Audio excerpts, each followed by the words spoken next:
Hello and welcome. Thank you so much for watching. Today I'm going to review this book, hot off the press, folks. It was just published June 6, 2022. As I record this, I'm in July. Just published in June. I was a month late in getting it. I don't know what took me so long. You know, if you've watched me before, you know I'm a huge fan of The Ghost Show. I reviewed this book some time ago, Ghostmasters by Mark Walker. I thought it was fantastic. I reviewed it. I gave you a little bit of history on The Ghost Show. I'm going to put that link down below so you can reference it. I'm not going to go over the same material here. Just to briefly summarize, The Ghost Show emerged in the 1930s. It really flourished in the 1940s and 50s. It began to die off in the 1960s. The short story is, what happened is, as cinema took hold and people started going to the movies and going away from the theater to go to the movies, magicians adapted. And they came into the movie houses to do magic shows. And one of the things that they did was the Ghost Show, the Saturday night Ghost Show, or the evening or the midnight Ghost Show. One of the things that really made the Ghost Show take off was television. When television came along, people started watching TV. They stopped going to the movies. So the theater managers needed something to bring people back into the cinema. So they hired magicians for the late night or midnight Ghost Show. The Ghost Show changed over a period of time. In the 1930s, it was primarily an adult audience, focused on adults. It was kind of serious. In the 1940s and 50s, the focus changed to a more teenage audience, and so it was much more sensational, probably a lot more fun.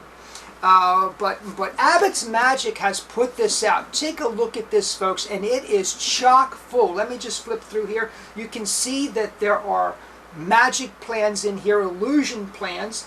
I don't know that you can build a lot from the plans, but there's lots of plans in here. There's lots of routines. There's lots of magic.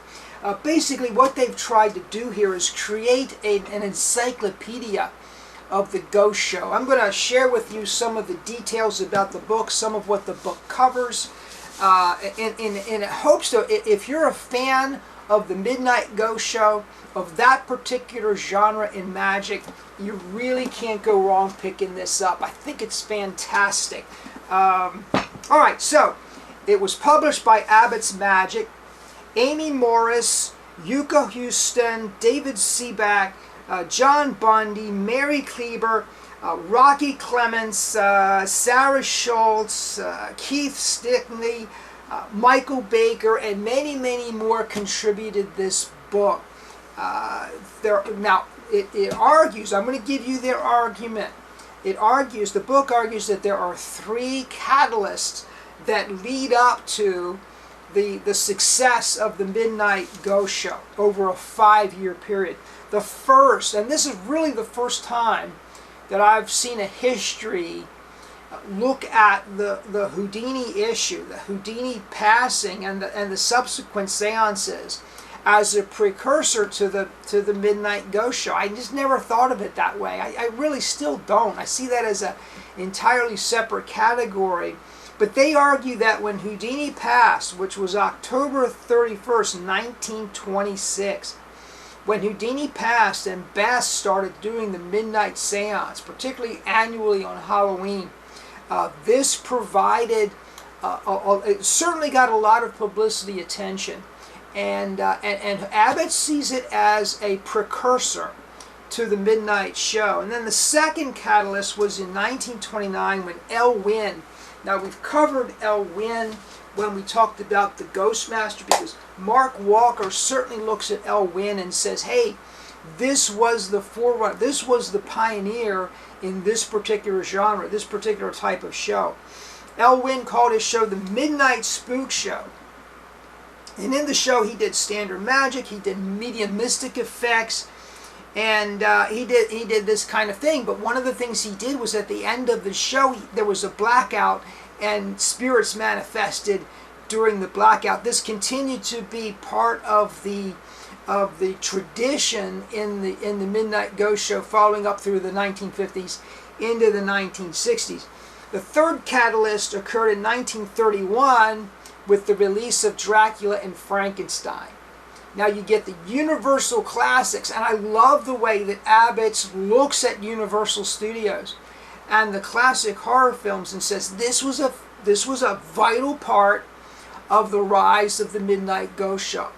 And it's all of these monsters that Universal talked about, that Universal dealt with, the Wolfman and the Invisible Man and Frankenstein and the Mummy.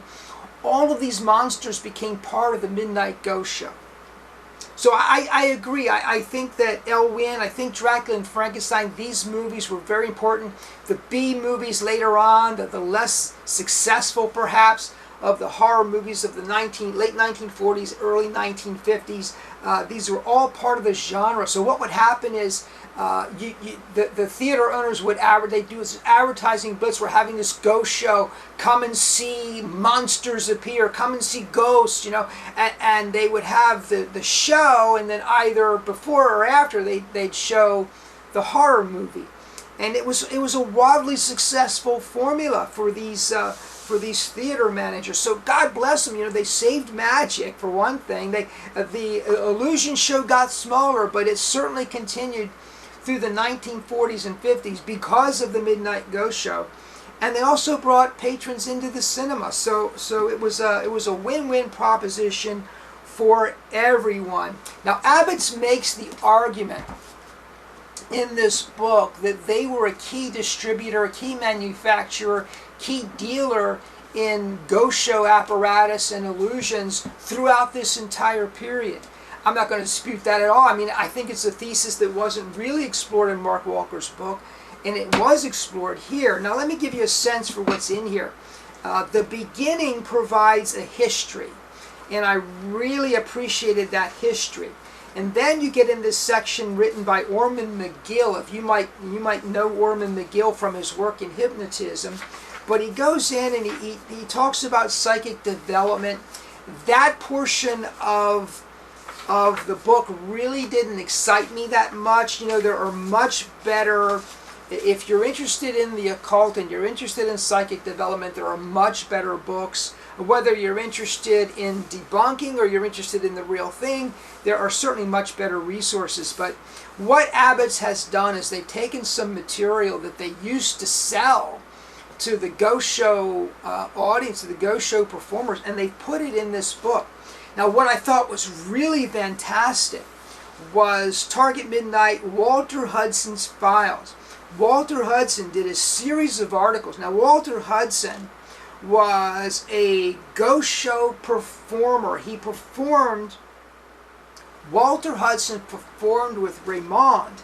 By the way, Raymond is from Baltimore. I don't know if Raymond is from Baltimore. And back in the 80s, I remember running into him at various events and talking to him and getting to know him. So he's one of our locals. And it's really cool that I've got this series of articles in here. So he wrote a series for the New Tops magazine, which lasted well over a year, and every article he wrote is reproduced in this book, and it is a treasure trove.